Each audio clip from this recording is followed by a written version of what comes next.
Here is an item of daily use that you often find on your breakfast table. A simple loaf of bread reaches you as a result of several different activities. The story of a loaf of bread begins with a farmer growing wheat in his field. The wheat produced by the farmer is ground and processed into flour at a flour mill. The flour is baked into bread in a bread factory. The bread is transported to shops in different parts of a city and reaches your neighborhood shop from where you can buy it.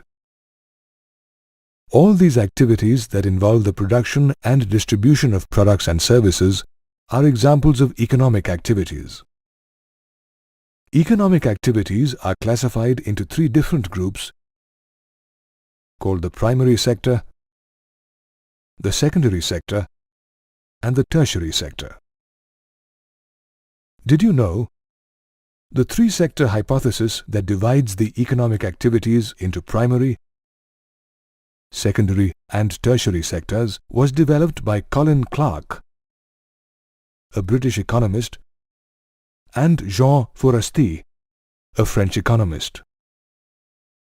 Activities like agriculture are called primary sector activities. Besides agriculture, primary sector activities include animal husbandry like dairy farming and poultry farms, fishing, mining, and forestry. All primary sector activities use natural resources to produce natural products. Since the largest number of natural products comes from agriculture, the primary sector is also called the agriculture and related sector. Activities that use natural products or other raw material for industrial manufacturing of goods are called secondary sector activities.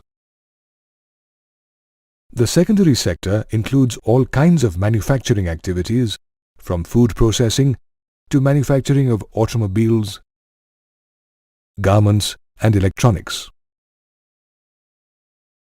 The secondary sector includes all activities involving the manufacturing of goods in small-scale or large-scale industries. Thus, the secondary sector is also called the industrial sector. Activities that support the manufacturing and distribution of goods produced in the primary and secondary sectors are called tertiary sector activities. Tertiary sector activities include transport and warehousing, retail and wholesale selling, banking and insurance, and communication services. The tertiary sector also includes essential services like education, healthcare, accounting, legal services, law and order, firefighting, and office administration. Tertiary sector activities provide various kinds of services, including the ones that support the production of goods. Thus, the tertiary sector is also called the services sector. Though the activities of the primary, secondary, and tertiary sectors appear quite different, they are interdependent on each other. Let us understand the interdependency of different sectors through the example we used earlier. A failure of wheat crop in the primary sector would affect the production of flour and bread in the secondary sector, leading to reduced supply and availability of bread in the tertiary sector. Similarly, if the transporters go on strike, unsold stock will pile up with the manufacturers, while there will be shortage of goods at the shops. The primary, secondary, and tertiary sectors of the economy involve the production of a large number of goods and services. Every product or service has a value and comes at a price. This value is also called the market price of that product or service. Now, let us see how the value of production in different sectors is calculated. Consider a car. Manufacturing a car requires using hundreds of metal, glass, plastic and rubber components that may be manufactured by many different industries. However, when you buy a car, you do not pay for its individual components separately.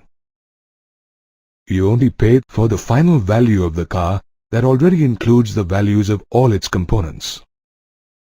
Therefore, only the final values of goods are used to calculate the production in a sector.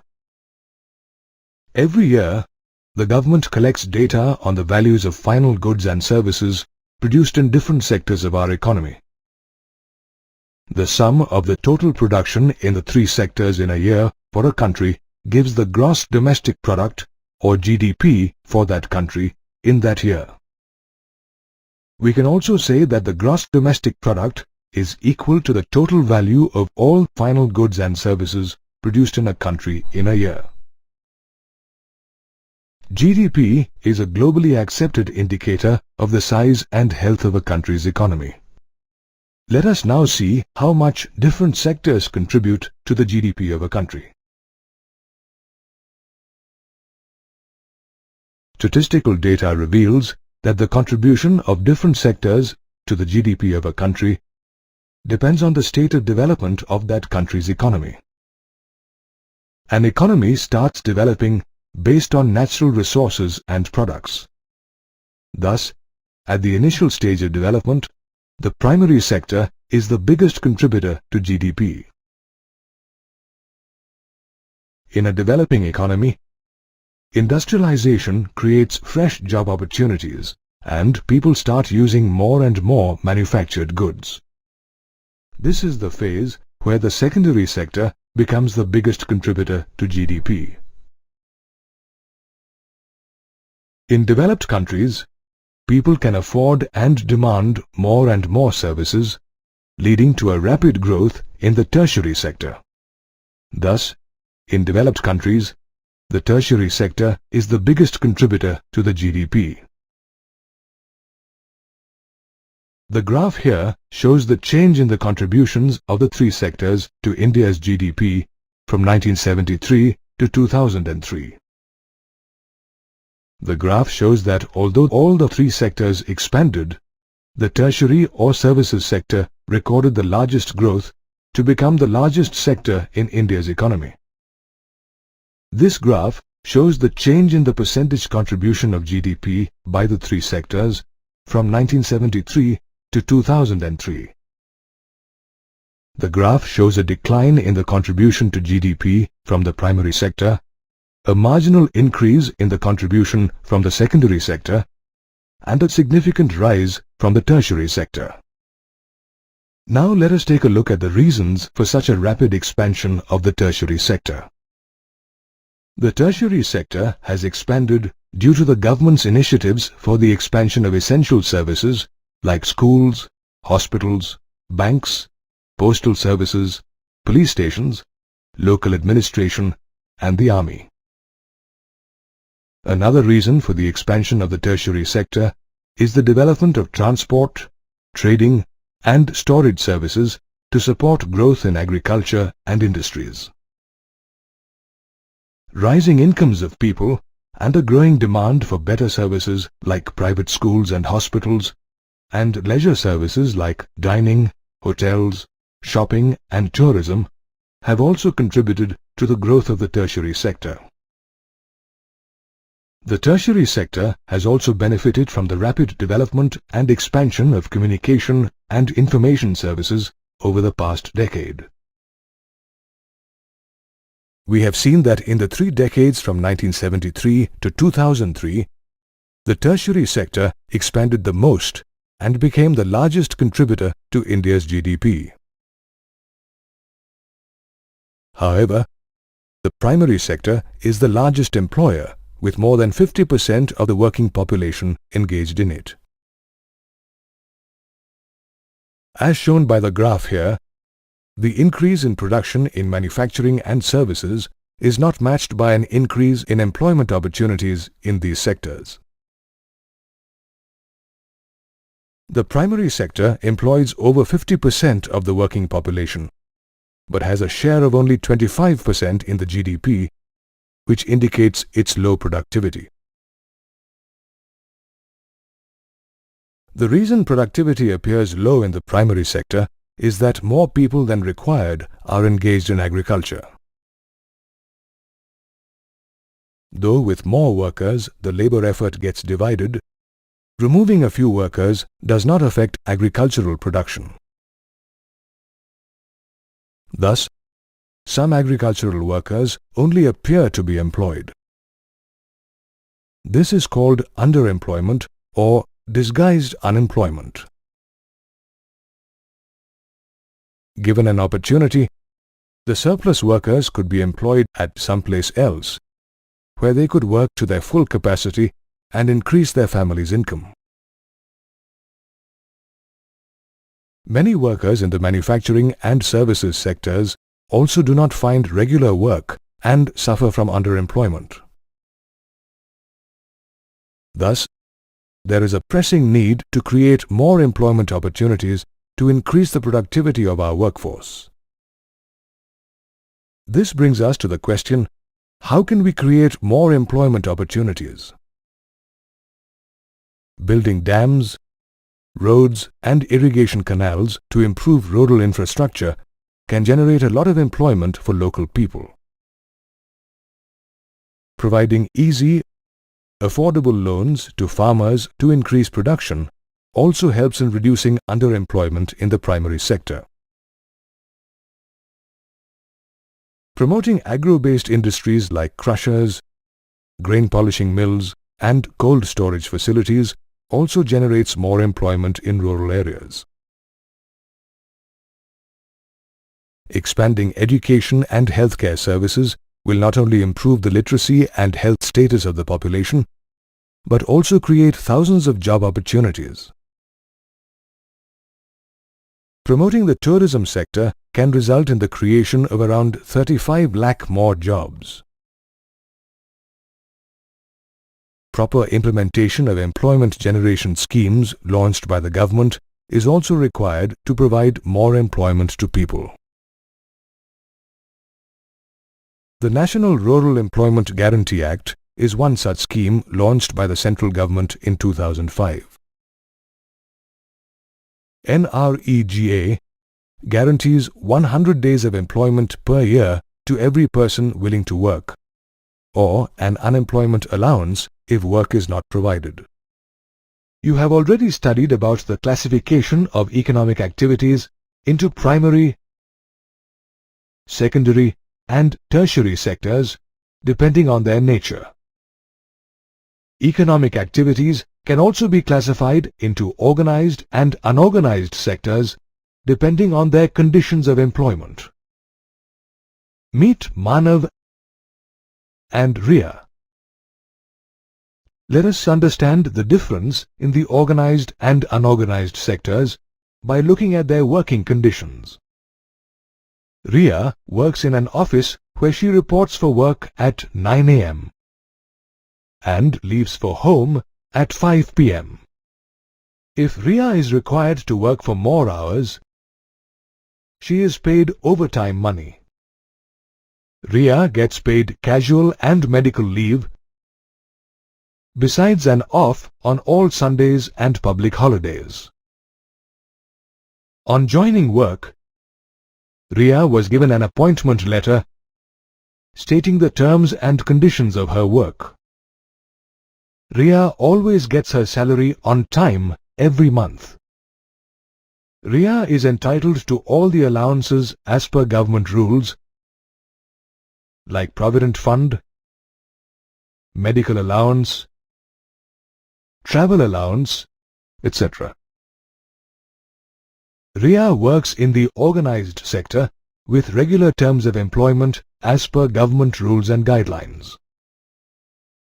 Manav works as a daily wage laborer at a construction site and reports for work at 8 a.m. Manav is supposed to work till 5 p.m. but often works till much later. He gets no overtime for the extra hours of work. Manav does not get paid leave even in sickness and works on all days, including public holidays. Manav was not given any letter of appointment and can be removed from work any day. Manav is not entitled to any allowances or benefits other than his salary, which itself is also often not paid on time. Manav works in the unorganized sector, where government rules and guidelines for employment are not followed. Here is a comparison between the working conditions in the organized and unorganized sectors. When the organized sector offers better employment conditions, why do people work in the unorganized sector? Let's find out. The organized sector offers fewer employment opportunities than the unorganized sector. Some companies from the organized sector operate in the unorganized sector to save taxes and to avoid giving the employees their due benefits.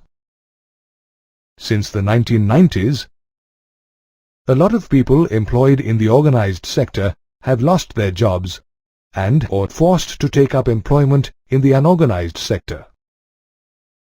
Let us now look at the groups of people who need protection in the unorganized sector. The vulnerable groups that need protection in the unorganized sector in rural India are landless farm laborers, small and marginal farmers, and traditional artisans like weavers and potters. Workers in the rural unorganized sector can be supported by the timely delivery of seeds and other agricultural inputs, affordable loans, and expansion of storage and marketing facilities for crops. The vulnerable groups in urban areas include casual laborers, street vendors, rag pickers, and people employed in small-scale industries. Workers in the unorganized sector in urban areas can be supported by government assistance to small-scale industries and by finding ways to protect the large number of casual workers. People from the scheduled castes and tribes need extra protection as they also face social discrimination besides the other disadvantages of the unorganized sector. You have already studied about the classification of economic activities into primary, secondary, and tertiary sectors, and organized and unorganized sectors. Economic activities can be classified in yet another way, into public and private sectors. Every economic activity has an owner. The owner owns the company's assets and is responsible for running the business. An economic activity owned and managed by the government is called a public sector activity. An economic activity owned and managed by an individual or a group of individuals is called a private sector. There are over 200 public sector companies or undertakings in India, which include the Indian Railways, Air India, and many others whose services we use every day, like the post office. And here are a few of the thousands of private sector companies operating in India. The main objective of private sector activities is to make a profit. On the other hand, the motive of public sector activities is to make a profit and also provide essential services. Let us see what services are provided by the government through the public sector. The services that the government provides through public sector activities include basic essential services like education and healthcare, expensive large-scale infrastructure development services like building roads, airports, harbors, railways, power plants and dams, and providing support services at less than their production cost to support industry, agriculture, and social welfare. However, why does the government provide all these services and not the private sector? Even after 60 years of independence, illiteracy, malnutrition, and high infant mortality are serious problems in India. It is the primary responsibility of the government to provide basic essential services like education, healthcare, housing, food and nutrition, and safe drinking water to all the people.